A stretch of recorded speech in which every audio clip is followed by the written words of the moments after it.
If you're gonna like me, and adore me very loudly. If you are not a simp, I don't want you. I want you to literally worship the ground that I walk on. I want you to shout that you love me from the rooftops. I love a good simp. Oh my god. And whoever says that they don't love a simp, they're lying. You're lying. You have to love a simp. How can you not love a simp?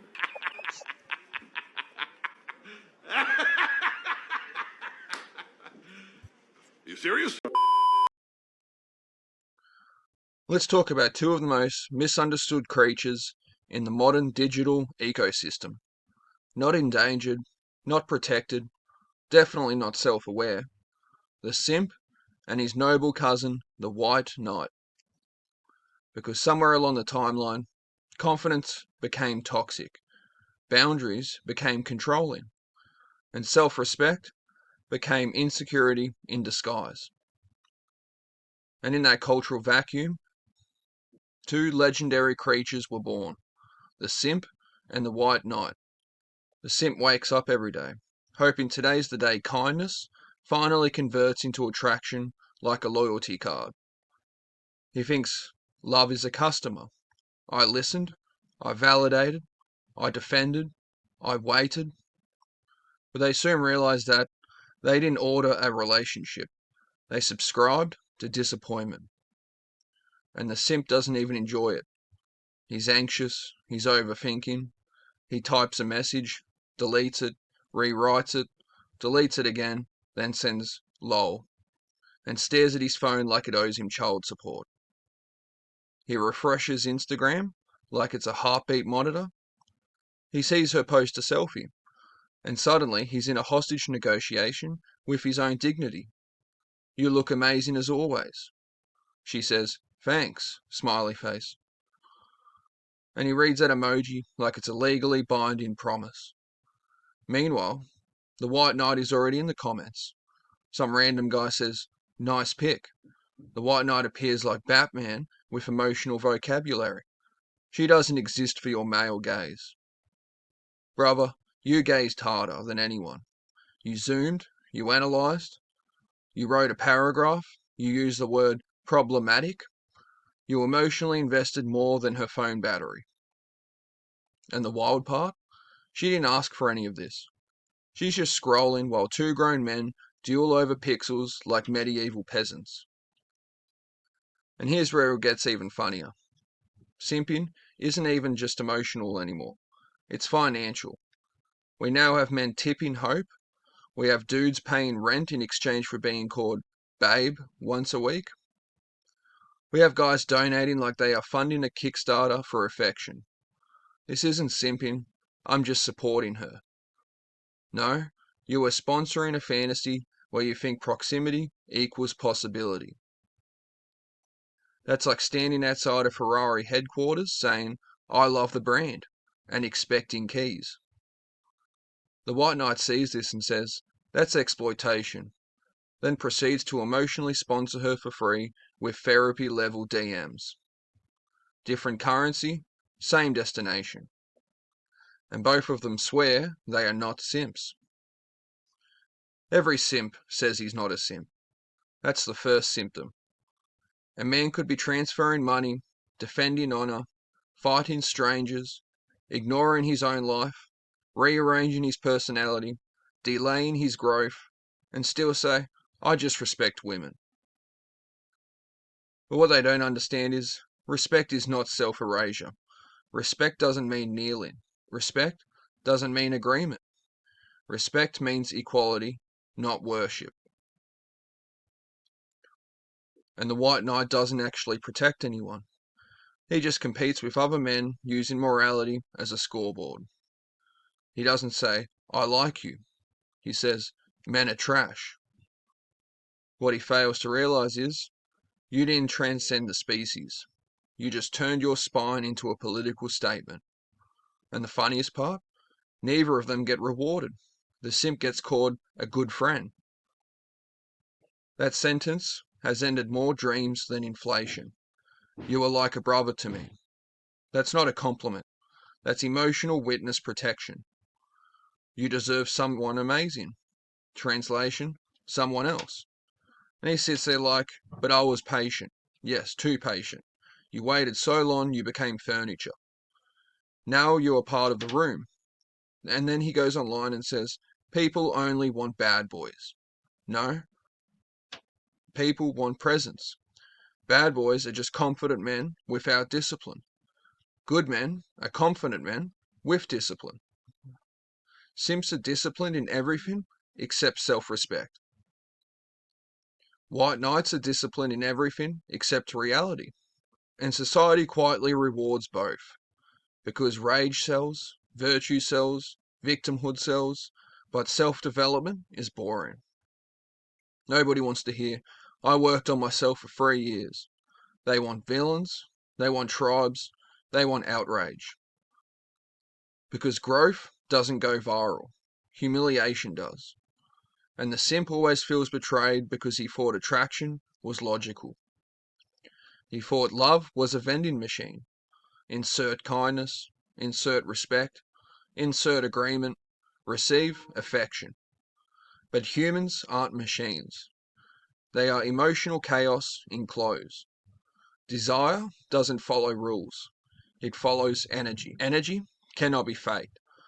You you can perform sensitivity, you can perform morality, you can perform masculinity, but you cannot perform presence. Presence is felt. And the simp has none because he's too busy thinking about how he's perceived.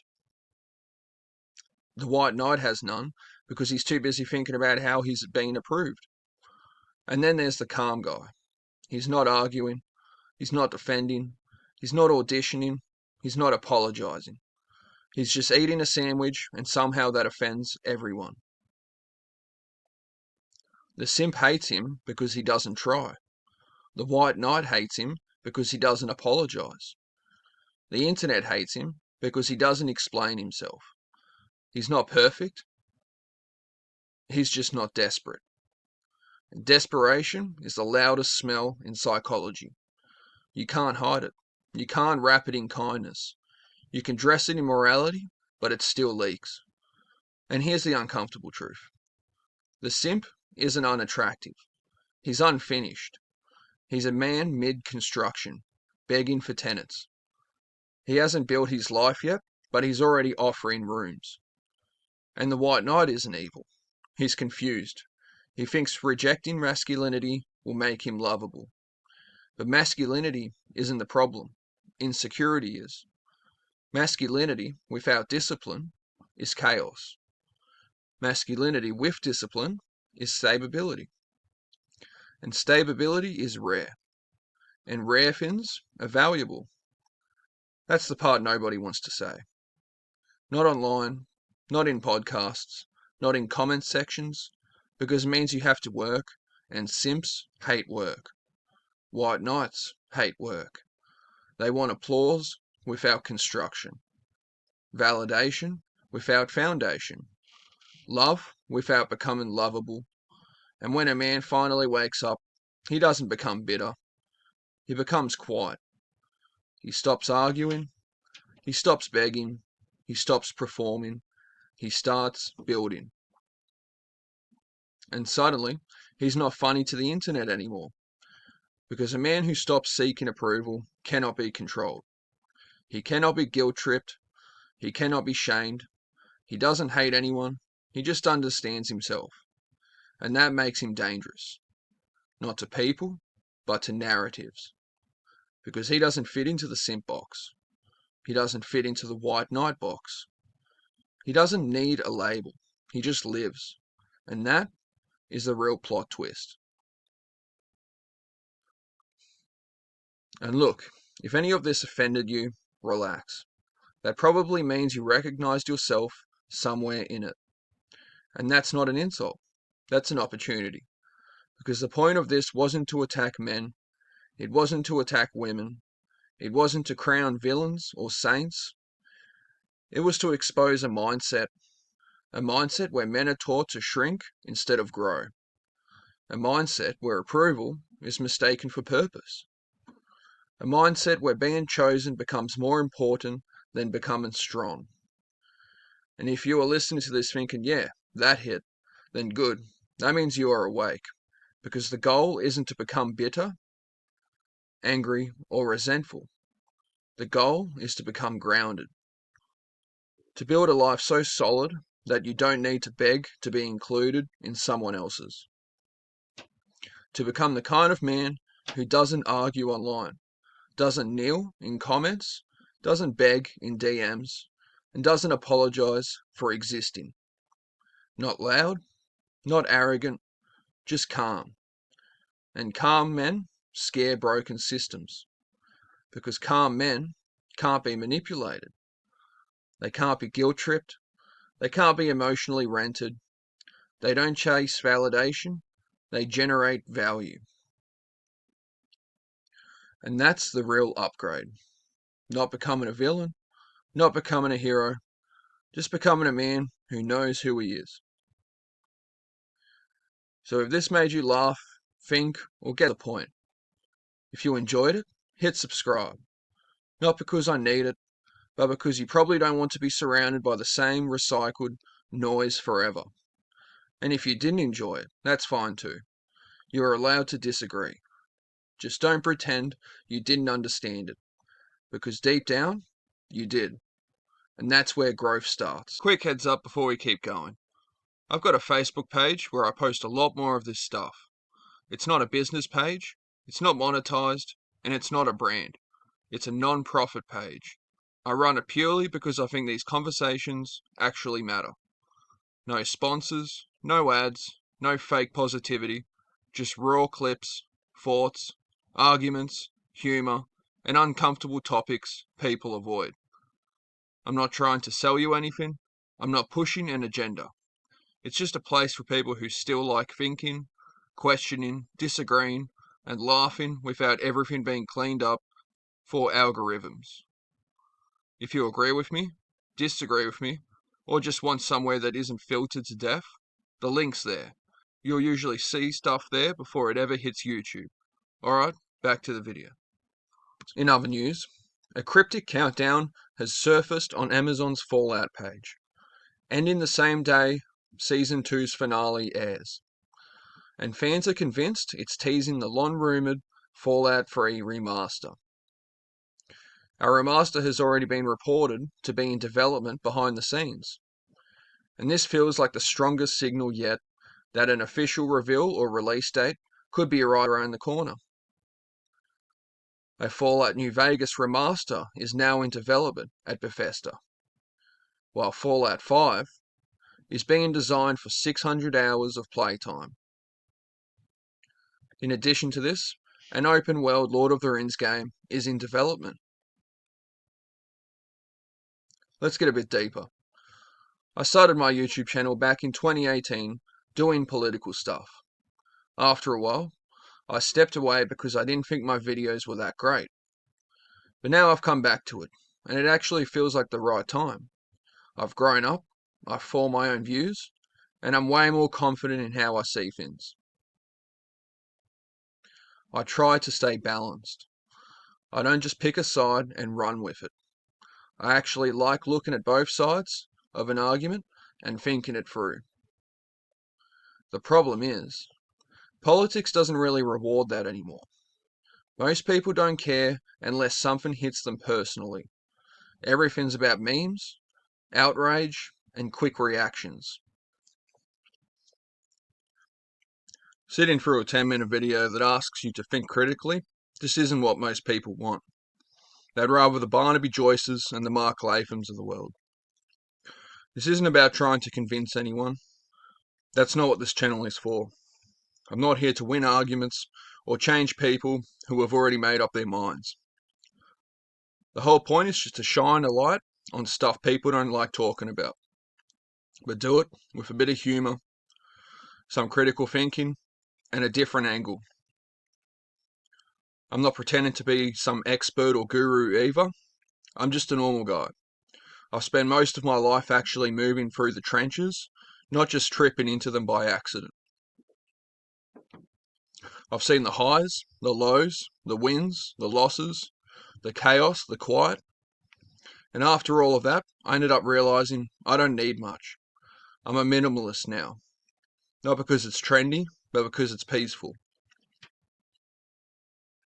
This channel is just me talking honestly about the darker parts of reality, without pretending they don't exist, and without taking myself too seriously while I do it. Honestly, everyone's benefiting from modern society falling apart in some way. What people think is good for society could actually do more harm than good. Mostly because too many people refuse to take responsibility or do anything for the bigger picture. And when it gets delivered like a lecture or feels controlling, people don't reflect. They rebel, out of pure spite.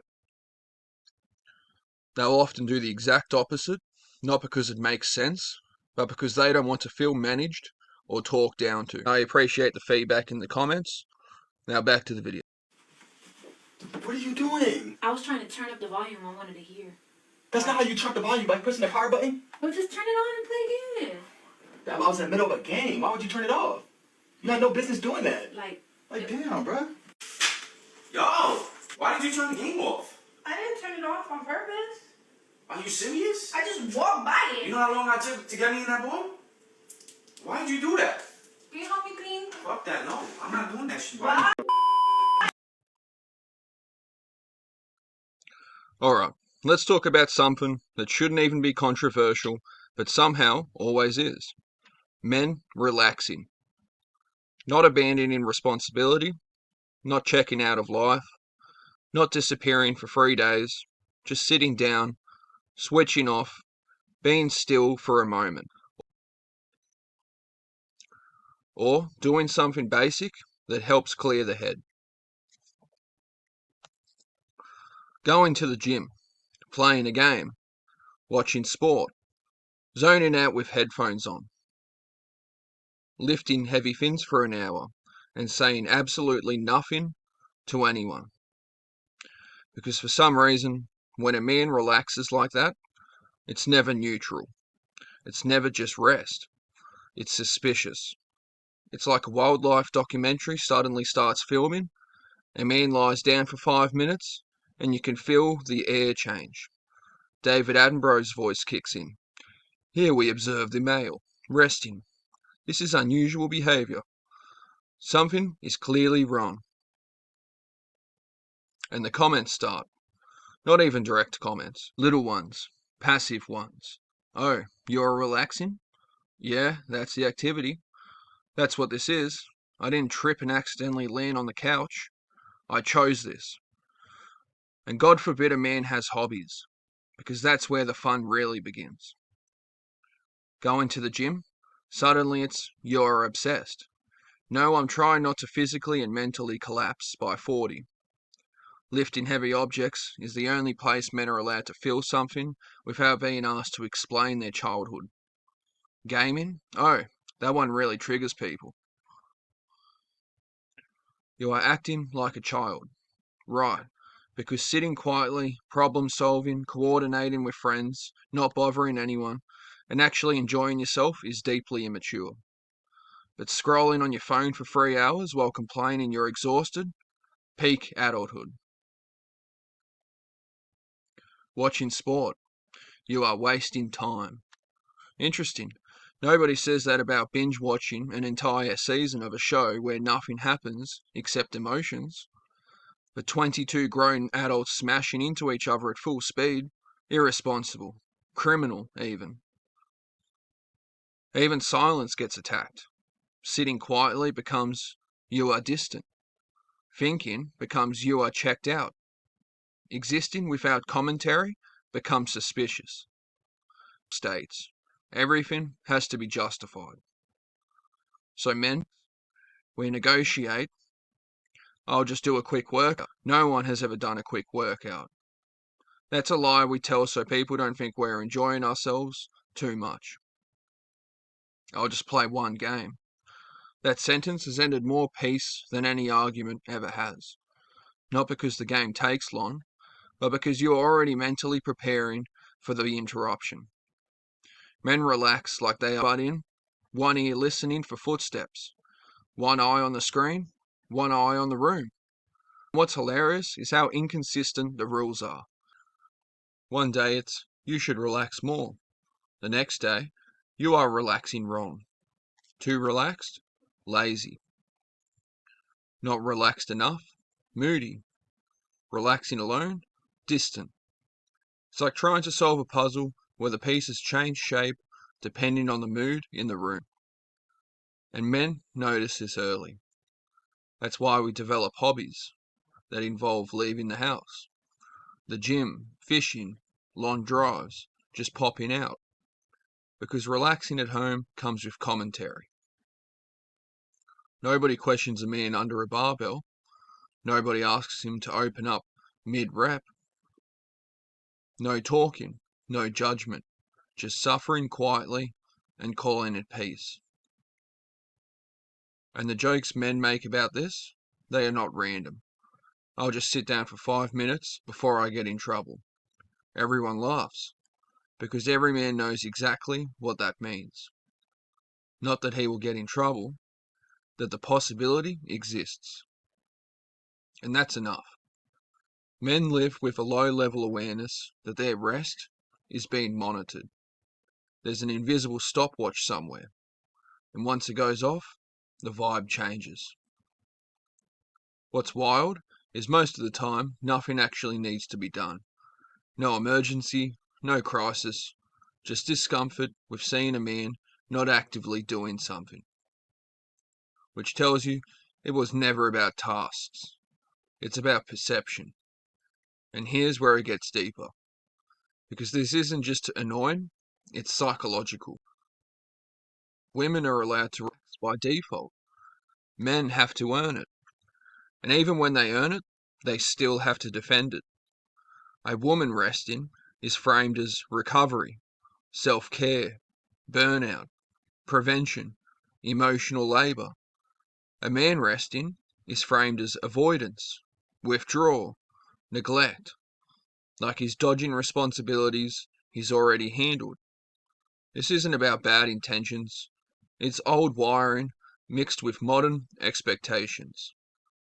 Men are still valued primarily for utility, what they do, provide, fix, carry. Women are still valued primarily for being, emotional awareness, relational contribution. So when a man stops producing, something feels off, not logically, emotionally. And humans are experts at turning discomfort into judgment. Nobody thinks, I feel uneasy. Seeing him rest, they think he's lazy. He's not present. He doesn't do enough. Same feeling, different language. Men and women regulate stress differently. Men decompress by disconnecting, silence, focus, doing one simple thing or nothing at all. Women often decompress through engagement, talking, processing, staying mentally active.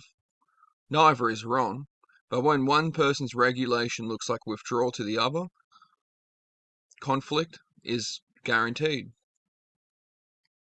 So a man sitting quietly isn't emotionally absent. He's stabilizing himself. He's lowering the noise so he doesn't snap.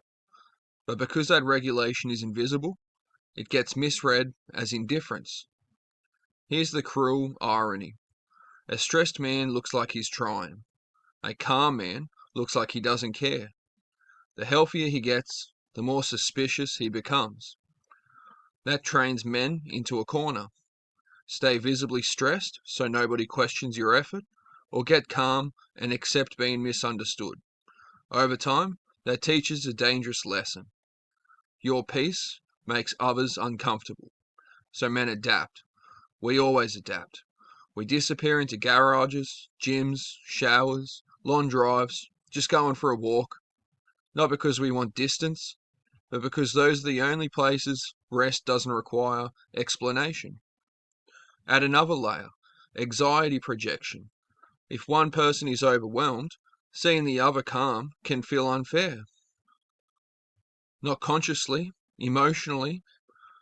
Instead of thinking, maybe I need rest too, the mind jumps to, why are you okay when I'm not? That discomfort has to go somewhere, so it lands on the relaxed man. His calm becomes the problem. And here's the part nobody likes admitting. Men grow up knowing their worth is conditional. Contribute or disappear. Carry weight or be dead weight. That belief never leaves. It just goes quiet. So when a man relaxes, part of him already feels guilty before anyone reacts. He's already preparing the defense, already calculating how long he's allowed to sit. That's why men joke about getting in trouble for relaxing. It's humor, but it's not random. It's lived experience. Eventually, many men stop explaining themselves. They stop justifying hobbies. They stop defending quiet. They emotionally withdraw. Not out of spite, but out of self-preservation. That's how relationships don't explode. They drain, slowly, quietly. Not because men don't care, but because caring costs too much, when rest is treated like a moral failure. Men don't fear responsibility. They fear endless responsibility, with no rest, no recognition, and no finish line. If you're listening to this and nodding, it's because you've lived it. And if hearing this makes someone defensive instead of curious, maybe ask why a man needing rest feels threatening. Because rest isn't laziness. The gym isn't avoidance. Gaming isn't immaturity. Silence isn't neglect. And a man sitting down isn't failing at life. He's regulating himself in a world that never told him he was allowed to stop. If you made it this far, you already know this wasn't some rage piece. It's just saying the quiet part out loud. If it resonated, hit like so the algorithm doesn't bury it. Subscribe if you want more long-form talks like this, and feel free to disagree in the comments. Just actually think about why you disagree. I'm not here to sell perfection or pretend I've got it all figured out. These are observations, patterns, lived experiences. Take what's useful, leave what isn't. And if you're a bloke watching this, take the rest without guilt. You don't need permission to breathe. And thanks for watching. I'll see you in the next one.